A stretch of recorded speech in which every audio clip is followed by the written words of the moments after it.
¿Qué tal, José? Buenas tardes.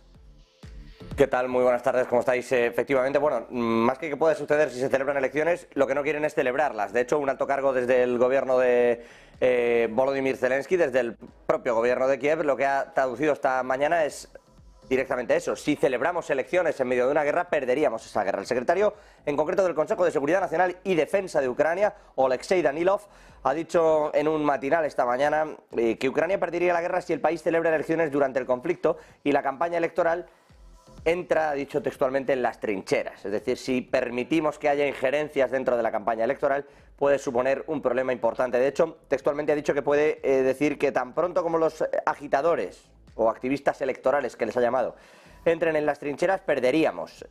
También es coordinador el propio Danilov del gabinete del comandante jefe de las Fuerzas Armadas de Ucrania y rinde, por cierto, ya sus cuentas al nuevo ministro de Defensa que ha presentado también esta mañana Volodymyr Zelensky en sustitución, de un ya extinto ministro de Defensa al que se le vinculó con determinados círculos de corrupción, pero al que dicen se aparta por cambiar el tipo de foco y la respuesta que está dando Ucrania en la guerra. Respecto a las palabras del secretario del Consejo de Seguridad Nacional y Defensa que les comentaba, del señor Danilov, dicen que la agitación no puede estar en las trincheras, la gente está en las trincheras y esa palabra agitación en ucraniano tiene, cierto sentido de activismo, igual que ocurre en Moldavia, etcétera, etcétera, y se refieren al hecho de esa injerencia política que creen que llega desde Rusia. Es decir, para Danilov, para el gobierno de Kiev, ir a elecciones supondría abrir la puerta a que la injerencia de lo que llaman esa agitación, esa propaganda que pueda llegar desde Rusia, termine derribando